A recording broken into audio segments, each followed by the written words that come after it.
My morning workout. Here, let's 1 and 2 and recline and eat.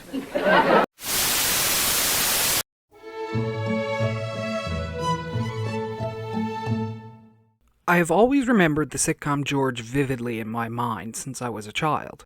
My father is a boxing historian in his spare time, and George Foreman was always one of the greatest. No surprise to any boxing fans out there. For me, I've always remembered George as George Foster, the fictional patriarch of the Foster family on the very short-lived sitcom George, which we will be discussing today.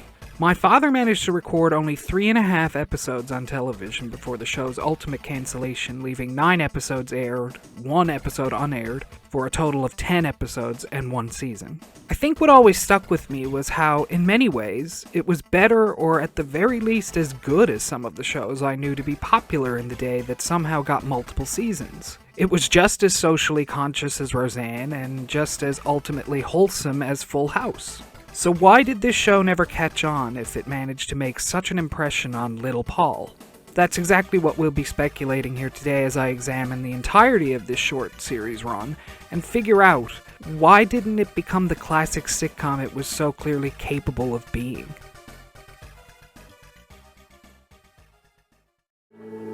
In America, everyone's free. No matter who you are, you can be what you wanna be.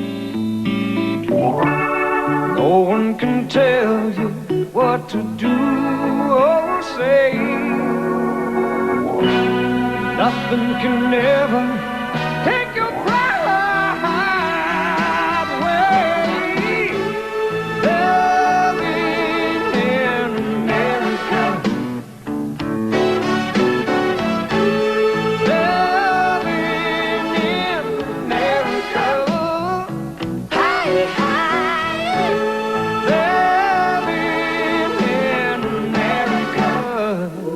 Living in America.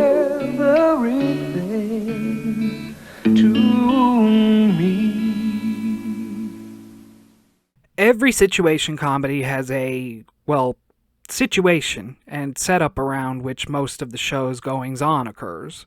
In the case of 1993's George, the setup is that of George as a patriarch of a family inspired by a fictional version of his own. His name here is also George Foster, as previously stated, rather than George Foreman, which can prove confusing since so much of Foster's life mirrors Foreman, with the exception of Foster taking more losses than Foreman.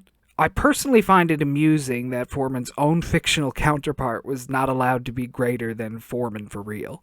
The rest of the cast is fleshed out by George's wife Maggie, played by the hilarious Cheryl Lee Ralph, which I always remember as the social worker from the Flintstones who adopts Bam Bam out to the Rubbles. Bam, bam, bam. There is also Mrs. Doubtfire's own Anne Haney as the southern, rough-around-the-edges housekeeper Juanita who lives with the Foster family and helps to take care of the Foster children, Bubba and V. Juanita often steals the show with her witty one-liners and is likely my favorite character. The pilot episode introduces us to retired George Foster as his wife and housekeeper complain about the weight he's gained since tying up his gloves. Motivated to do something with his life and make a difference, George goes to Maggie's school where she works with troubled youth, and this is where he's going to make so much of a difference. The group of teens and troubled youths are very much at the heart of this series, with the show, from the pilot episode, striving to have a very socially conscious topic for 1993. Only 2 years prior to this had the Rodney King incident occurred, and the topic of race and equality in America was definitely a hot-button issue, as it still is today. Making it all the more brave of a show to try and tackle issues like this, not just in a one-off, very special episode, but as the main premise of the show. Rewatching the show in its entirety thanks to the YouTube channel Retro Gems, who allowed me to see the show's entire run uncut for the first time, it was my mother who piped up mid-watch and said to me, "I guess this show is what they'd call woke." And I found myself actually agreeing with her on this. In many ways, this series was woke before woke was even a thing. It found a way to mix very sensitive topics with a sense of wholesomeness, which, as one can imagine, is creatively a very tight rope to walk along. By the end of the pilot episode, there are signs that George is finally getting somewhere with the trouble tossed aside by society youths. Not everything is wrapped up neatly, but there's hope that by setting an example, he may be able to get these kids off on the right foot in life. It's hopeful, it's optimistic, but also maintains the realistic feel that this might just not work out. Lathan, the resident sort of thug of the group, is made clear to be the most reluctant to change and the one most likely to slip through the cracks. The second episode in the series brings even more of a focus to Lathan and his dastardly deeds. Episode 2, entitled Too Hip to Work, focuses on the formation of George's Boys and Girls Club after school for the group of teens. The idea is floated to create a t-shirt business to teach the kids about money management and get them motivated about something that is theirs they can enjoy to full success. Lathan, however, has other ideas, and with the help of friend Daniel. Together, with Lathan being the brains, the two decide to rip off their friends and customer base by overcharging for the t-shirts the teens created as a group and skimping the profit off the side to the tune of $186, $341, adjusted for inflation. The rest of the group figures out what Lathan and Daniel have been up to and find themselves torn between showing loyalty to their friends or the man who is trying to give them a second chance at life. Ultimately, the group decides to fill George in on what's going on, and together they plot to show Lathan and Daniel the error of their ways. The latest design of their shirts they wish to sell has something about Lathan having a huge ass on them, and they tell him that if he's got a problem with the design, he can simply buy out their stock for $186. While this particular storyline wraps up nicely inside 25 minutes, we still get the sense that it's going to take a lot to bring about change where Lathan and the entirety of the gang are concerned. Requiem for a Lightweight was the third episode to air, and this one is where George and his career as a boxer finally takes center stage, giving viewers, not unlike my own father, the meat and potatoes they tuned in for, so to speak. George is a boxer. His fans want to see boxing on his show. The episode's main storyline focuses on Daniel, who, after winning a fight in school, decides he wants to be just like George. He wants to drop out and focus on boxing. It's not exactly the impact George intended to have on Daniel, and Maggie is none the too pleased either. George plots to run Daniel ragged with rigorous training to turn him from boxing, but the plan ultimately backfires, with Daniel taking to it immediately and an out-of-shape George being the one truly run ragged. Between Daniel's attempt to become a new star in the world of boxing, he and Lathan also finally throw down, with Daniel besting the previously unbeatable Lathan. This helps to bolster Daniel's ego further, and he prepares for his first official boxing match, which he promptly loses, causing him to abandon his boxing dream. While this may seem like a one-off episode simply because of the quick taking up of boxing and dropping it, it actually sets up an ongoing and realistic tale with the teens. Sometimes you win, sometimes you lose, and there is more than just one way out if they'll try hard enough. And George is going to stick by them and help them to find a way through the obstacles that face them. One Joe at a Time is the fourth episode in the series and the first to really tackle prejudice head-on through the character of Joe, a tenant in George's building with his giftique shop, and yes, this is an ongoing gag, who is none too pleased with the alleged element George's Boys and Girls Club is bringing around. And it opens a window for the viewer into how others outside, and maybe within the viewership, saw this group of troubled teens, at least at the time. It's not a pretty picture it paints. Most unnervingly is the cavalier way that the character of Joe merely hints at his prejudice. He's not an outright racist, he doesn't speak the N-word at any point, but his disdain for these ethnic views is on full display as he riles up the other tenants to agree to withhold rent until the Boys and Girls Club is closed permanently. As with each of the episodes up to this point and going forward, a lesson is taught through the main characters.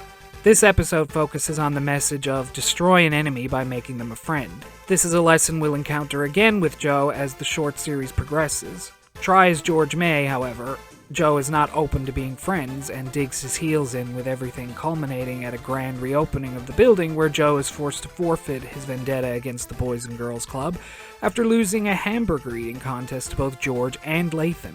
The issue is resolved for this episode, but with the realistic and downer note that some people you simply cannot make your friends. You cannot befriend someone who is not open to it. And prejudice, in some, is deeply inbred and not something that can or will change due to one positive interaction. Joe doesn't learn the error of his ways. He simply loses a hamburger eating contest. He and his prejudice will be back before the series is through. The 5th episode, entitled Nobody Up There Likes Me, puts George Foreman, or George Foster, at the center of the plot again as a tawdry tell-all is released in snippets in the newspaper. This leads to the kids, whom George is trying to help, dubbing him a hypocrite for being no different and no better than they are at that age. This was, one who knows anything about George Foreman, a clearly personal story for him, as much of his fictional counterpart's past is pulled directly from Foreman's own life. The takeaway of this episode being the beautiful message of, don't judge me for the man I was, but the man I've become and strive to be. A simple message, but one often lost in today's cancel culture, where there seems to be little to no room for personal growth, and one misstep in life can be your undoing. The problem with that is that life is full of missteps, and we're all guilty of making them. Back in 1993, having them aired in a public forum was not commonplace for the average man, but in today's world this message seems much more relevant than maybe it was then. The 6th and 7th episodes of the series go back to the focus being on the kids, with Shasta, the headstrong female counterpart to Lathan, finding peace with her estranged father in Society Girl, and Lathan healing a rift with his caregiver aunt in Homeboy is Where the Heart Is. Both episodes allow the children's home lives to take center stage and give them a sad but all too real backstory of dysfunction at home and the importance of forgiveness and communication. Family is sometimes rough, and that's a reality this show doesn't shy away from, where these troubled youths are concerned. Rap Master Shasta put Shasta once again at the center of the plot as a rap song she wrote is submitted to a poetry contest by Maggie, George's wife. After much protest and fear that she'd be mocked and nobody would understand her poetry anyway, Shasta decides to recite her rap in the form it was meant to be heard. But because the room of judges is filled with Caucasian suburbanites, Shasta does not walk away the official winner. Yet her victory comes in the form of having had the confidence to follow through and try for it, knowing success doesn't always look like you think it's going to, and tragically that some barriers in society still exist for these youths. The 9th and apparent final episode to air during the original run was appropriately titled Man of the Year. This is probably my favorite episode just because of the subplot involving Juanita and the kids wanting to watch a fictional stand-in for the Prom Night series on cable. When Juanita has a mishap on the roof trying to fix the dish, remember those? The teens end up in control of the house and lose just that. All control. George's precious television ends up smashed while he's out to his Man of the Year dinner, and the group devises a plan to say that robbers came in and wrecked the place. Naturally, upon their arrival home, George and Maggie see right through it, and rather than be furious with them, George is instead disappointed and teaches them the lesson on the importance of trust and how precious that is and how difficult it is to repair. The final episode of the series, entitled Bringing Up Babies, tackles the delicate topic of teen pregnancy, with Shasta's best friend Vanessa catching a touch of baby fever, thinking it would be neat to have a baby of her own. This leads to George setting up a prom night for each of the teen mothers at the school while the Boys and Girls Club babysits. After getting a taste of parenthood, Vanessa decides she's simply not ready to grow up so fast after all, reminding us that these are indeed babies having babies to an extent. The whole baby business reignites a desire in both George and Maggie to have more children, ultimately closing out on a cliffhanger that would sadly never be resolved. Is the show a perfect show? No. But then again, no show is. I've always had a fondness in my heart for 3.5 episodes of the show my father managed to record when I was little. Having seen the series to its completion, I think there was unfortunately a lot of wasted potential. The show itself had a great premise, and I think actually rivals that of other shows such as Boy Meets World. Both had a similar feel with George, being the more grounded of the two in reality, with possibly just as, if not more, important messages being shown to the viewership. Hell, I still would rather sit down and rewatch this series again over the likes of Who's the Boss, for instance. Ironic in that Tony Danza was actually a producer on this short-lived sitcom. Following the cancellation of George, the real George certainly found his footing again as he always had, and actually won the championship in boxing again not long afterwards. For more on George Foreman and his life, I suggest either watching the 2017 documentary Foreman, or the new biopic that's out called Big George Foreman. I'd like to amend the title of this video here from It Could Have Been a Classic to It Should Have Been a Classic. Perhaps the audiences in 1993 were not ready for such a diverse and raw portrayal of troubled inner-city youths trying to catch a break in a society where the deck is stacked against them. Assuming my mother is right and the show is woke before woke was a thing, I'm still not entirely sure they'd be ready for it today.